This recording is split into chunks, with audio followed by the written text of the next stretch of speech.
ناظرین السلام علیکم۔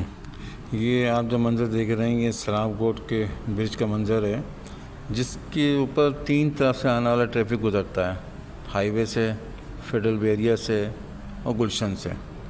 اور تقریباً روز کے معمول میں اس کی صورتحال یہی ہوتی ہے کہ اکثر یہ جام رہتا ہے، لیکن آج جو ہم دکھا رہے ہیں آپ کو، یہ جام صرف اس وجہ سے ہے کہ اس برج کے اوپر ریپیئرنگ کا کام گزشتہ کئی دنوں سے شروع ہوا ہے، لیکن وہ ختم ہونے کا نام نہیں لے رہا ہے۔ لوگوں کو پریشانی، دقت، فیول کا ضائع ہونا، بے انتہا رش معمول سی بات ہو گئی ہے۔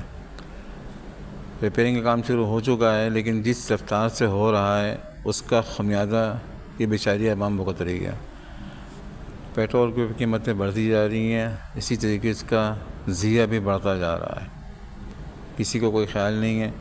اگر عوام کا احساس ہو تو یہ 1 سے 2 دن کا کام ہے، اور مناسب طریقہ یہ ہے کہ جس طرح دوسرے ممالک میں ہوتا ہے کہ رات کے وقت ٹریفک کا ایک ٹریک کو آدھا کھول کے اور آدھا ریپیئر کر کے عوام کے لیے کھول دیا جاتا ہے، لیکن یہاں کوئی بھی شہری ادارہ، شہری حکومت، سیاستدان، سوشل ورکر، کسی کا بھی کوئی بھی اس کے اندر انٹرسٹ نہیں ہے۔ اب وہ کس طرح گزارا ہو رہا ہے، کس طرح چل رہا ہے، یہ عوامی بھگت سکتی ہے۔ تھوڑا سا حصہ ہے، یہ حصہ، اس حصے کو اگر ریپیئر کرنا چاہیں تو 1 دن کا کام نہیں ہے۔